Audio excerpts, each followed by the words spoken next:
Καλησπέρα. Έχουμε ένα ακόμα unboxing σήμερα. Ένα άλλο unboxing, ένα λίγο διαφορετικό unboxing. Θα ανοίξουμε το Starlink. Και για πάμε.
Όπως είδαμε και στο βίντεο, ανοίγοντας το κουτί, το πρώτο πράγμα που βλέπουμε πέρα από τα χάρτινα κουτιά που έχει μέσα, είναι η βάση του Starlink, η οποία είναι αρκετά βαριά. Ακριβώς από κάτω υπάρχει το πιάτο του Starlink, ουσιαστικά είναι το δορυφορικός δέκτης, ο οποίος μπαίνει στη βάση για να γίνει η δουλειά που θέλουμε. Το οποίο πιάτο είναι το Starlink, το Actuated, το Starter Kit το 2, το οποίο τι σημαίνει, αυτό ενώ μπαίνει στη βάση ή σε οποιοδήποτε βάση θέλουμε να το βάλουμε, έχει ένα μηχανισμό ο οποίος αυτόματα γυρνάει το πιάτο εκεί που πρέπει να κάτσει για να δέχεται σωστά το σήμα από τους δορυφόρους.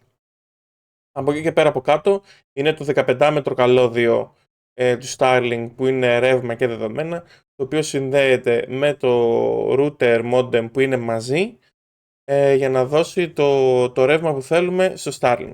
Όπως θα δείτε επίσης, το καλώδιο που μπαίνει μέσα στο Starlink, στο πιάτο, μπαίνει σε συγκεκριμένη θύρα, κουμπώνει μέσα, το καλώδιο μπορεί να μπει μέσα στο σίδερο για να κατέβει κάτω. Το που θα το συνδέσετε, για εμένα καλύτερα είναι να πάρετε μια βάση από τη Starlink ή να χρησιμοποιήσετε την ίδια τη δικιά του για να είναι πιο σωστή η τοποθέτηση και να μην υπάρχει κάποιο πρόβλημα που μπορεί να εμφανιστεί πιθανότατα μελλοντικά. Από εκεί και πέρα μπορείτε να κάνετε και σε μια δικιά σας κατασκευή. Εγώ αυτή τη στιγμή, τους τελευταίους 2,5 μήνες, το έχω στη βάση τη δικιά του που είχε μέσα το κουτί. Έχω ήδη φτιάξει μια δικιά μου βάση που θα το βάλω πάνω όταν και αν χρειαστεί στο μέλλον. Δεν έχω αγοράσει κάποια βάση από τη Starlink. Από εκεί και πέρα, ένα από τα πράγματα που θα χρειαστείτε σίγουρα και δεν υπάρχει μέσα στο kit, ειδικά με το συγκεκριμένο kit, να κάνουμε αυτή την παρατήρηση, στο συγκεκριμένο kit τελειώνουν τα κομμάτια. Είναι ο τελευταίος μήνας αυτός που διανύουμε, στον οποίο θα υπάρχει διαθεσιμότητα του συγκεκριμένου kit. Βγαίνει γύρω στα 3,5 με 3,70 αυτή την ώρα, τώρα που κάνω το βίντεο, που είναι 8 έκτου. Λοιπόν, τι πρέπει να προσέξετε. Το router δεν έχει θύρα για LAN, που σημαίνει ότι μπορείτε να συνδέσετε πράγματα πάνω του μόνο με Wi-Fi. Το συγκεκριμένο όμως router έχει πάρα πολύ αδύναμο Wi-Fi. Το Wi-Fi του είναι πάρα πολύ αδύναμο. Οπότε για εμένα το καλύτερο που έχετε να κάνετε είναι να πάρετε ένα ένα router. Προσωπικά έχω τις... ποιο έχω? Έχω το AC1200 της TP-Link.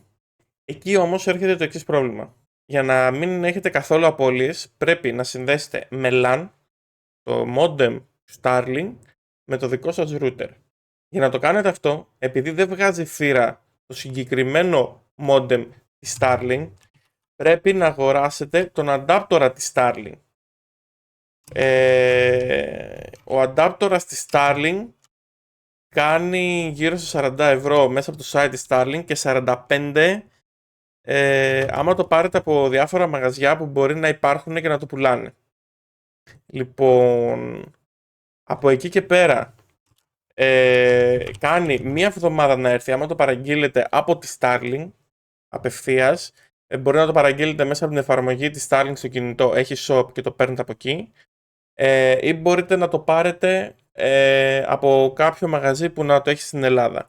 Για μένα καλύτερα είναι να πάτε σε κάποιο αυθεντικό και όχι σε κάποια απομίμηση που μπορείτε να βρείτε σε Temu ή αλλού στο ίντερνετ. Από εκεί και πέρα το συνδέετε με το router που θέλετε να έχετε, το hub ή whatever, και το στέλνετε εκεί που θέλετε με ίντερνετ. Τώρα, τι έχουμε να πούμε για αποσυνδέσεις το τελευταίο δίμηνο? Λοιπόν, εάν το τοποθετήσετε σωστά και δεν εμποδίζετε από τίποτα, δεν θα έχετε καμία αποσύνδεση από το ίντερνετ. Σημαντικό εδώ είναι να πούμε ότι ο δορυφόρος, οι δορυφόροι βασικά, το σημείο που θα κάτσει να κοιτάει το Starlink είναι βόρεια-βορειοδυτικά.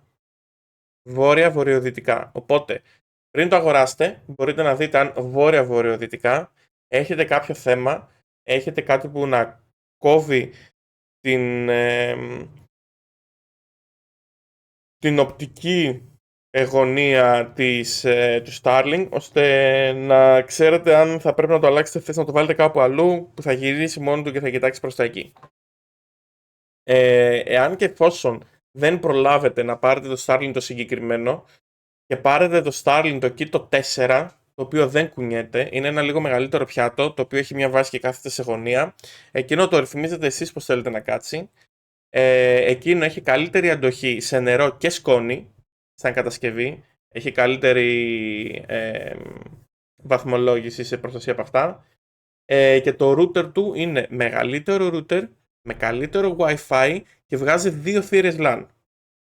Το συγκεκριμένο το Kito 4 λοιπόν, που είναι σταθερό, αυτή τη στιγμή είναι γύρω στα 450€. Οπότε θα δείτε εσείς πως θέλετε να κινηθείτε και το κάνετε.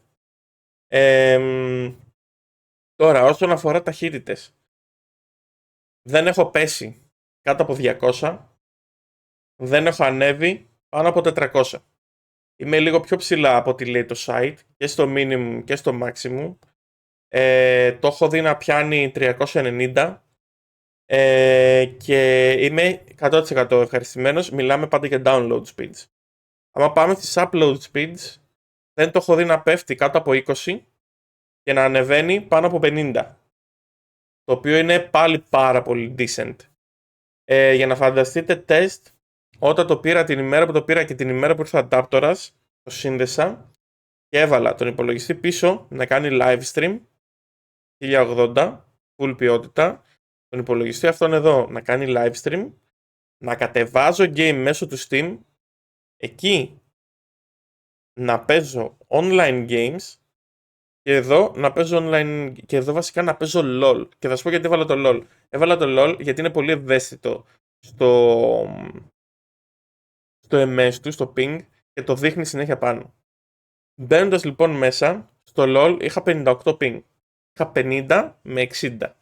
Εγώ θα πω 58, θα το πάμε στο upper bracket. Λοιπόν, είχα 58 MS με όλα αυτά από πίσω να τρέχουν. Απίστευτα worth it, απίστευτα decent. Δίνω 40€ το μήνα. Τώρα, πάμε να πούμε εάν αξίζει κάποιος να το πάρει ή όχι. Starlink, εάν μένετε σε περιοχή που δεν έχετε οπτική ίνα, η μεγαλύτερη ταχύτητα που έχετε είναι 100 και θέλετε παραπάνω, αγοράστε το Starlink. Είναι full worth it. Εάν μένετε σε αστικό ιστό που έχει πάνω από 100, υπάρχουν οπτικές ίνες, βάλτε οπτική ίνα. Θα σας βγει πολύ πιο φθηνά στην τιμή πλέον, θα έχετε πολύ λιγότερο MS, πολύ πιο σταθερή ταχύτητα και θα παίρνετε full την ταχύτητα που έχετε. Εάν τώρα είστε σε περιοχή που έχει οπτική ίνα σε ιδιόκτητο δίκτυο και είναι συμμετρική, δηλαδή έχω 300 και έχω και 300 upload, δεν το συζητάμε καν. Οι εταιρείες που σας προσφέρουν αυτό το πράγμα θα πάτε σε αυτές. Ειδικά αν ασχολείστε με το να ανεβάζετε πράγματα. Για εμένα, ξαναλέω, αν είστε σε περιοχή που δεν υπάρχει οπτική ίνα, 1000 φορές Starlink. Γιατί? Γιατί οι τιμές που έχουν οι εταιρείες δεν είναι σε όλους ίδιες. Τι σημαίνει αυτό? Εγώ εδώ μένω σε προάστιο της Καβάλας, okay. Εδώ πέρα πλήρωνα βασικά για την 50 την Κοσμοτέ 36 ευρώ. Για την 50 την Κοσμοτέ πλήρωνα 36 ευρώ και είχα το απλό πρόγραμμα.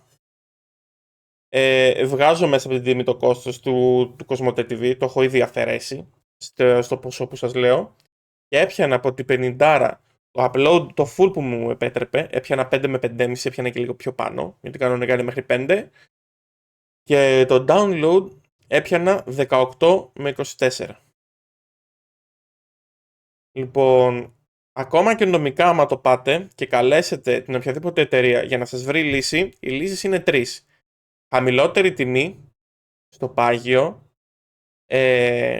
αλλαγή πακέτου σε χαμηλότερο ή διακοπή της γραμμής. Επιλέγετε εσείς. Ακόμα και συμβόλαιο να έχετε που τρέχει και να έχετε μια ρήτρα, η ρήτρα δεν είναι σε ισχύ εφόσον αποδειχθεί ότι είναι θέμα της εταιρείας που δεν μπορεί να σας δώσει παραπάνω ταχύτητα.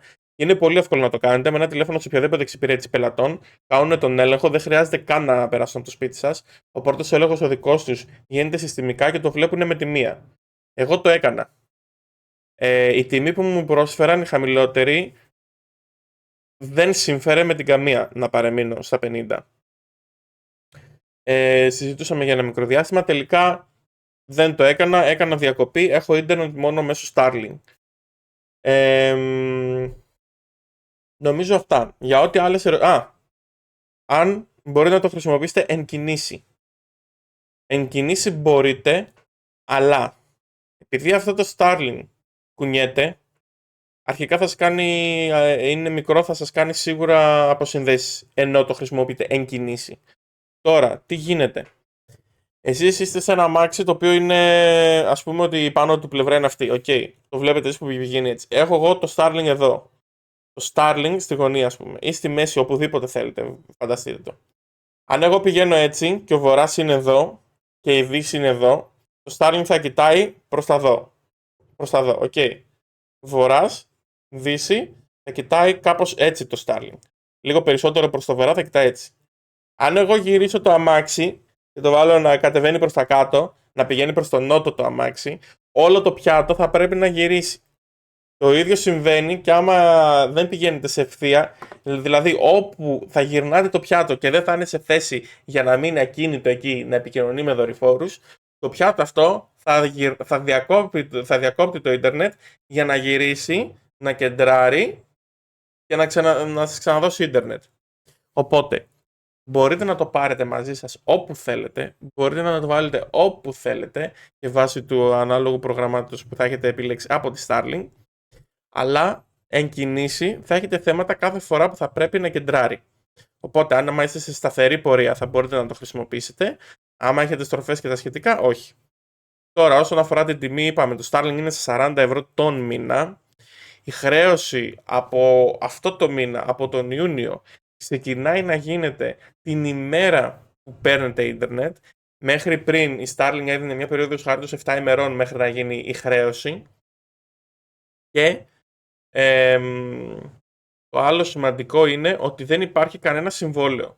Το πληρώνω 40 ευρώ, το έχω για 30 μέρες. Δεν πλήρωσα τα 40 ευρώ, την ίδια μέρα μου κόβεται. Ξαναπληρώνω τα 40 ευρώ μετά από 2 μέρες, από εκείνη τη στιγμή που τα πληρώνω για 30 μέρες έχω ίντερνετ. Οπότε πάει έτσι. Φυσικά μπορείτε να επιλέξετε να γίνονται αυτόματα οι πληρωμές ή να τις πληρώνετε εσείς χειροκίνητα.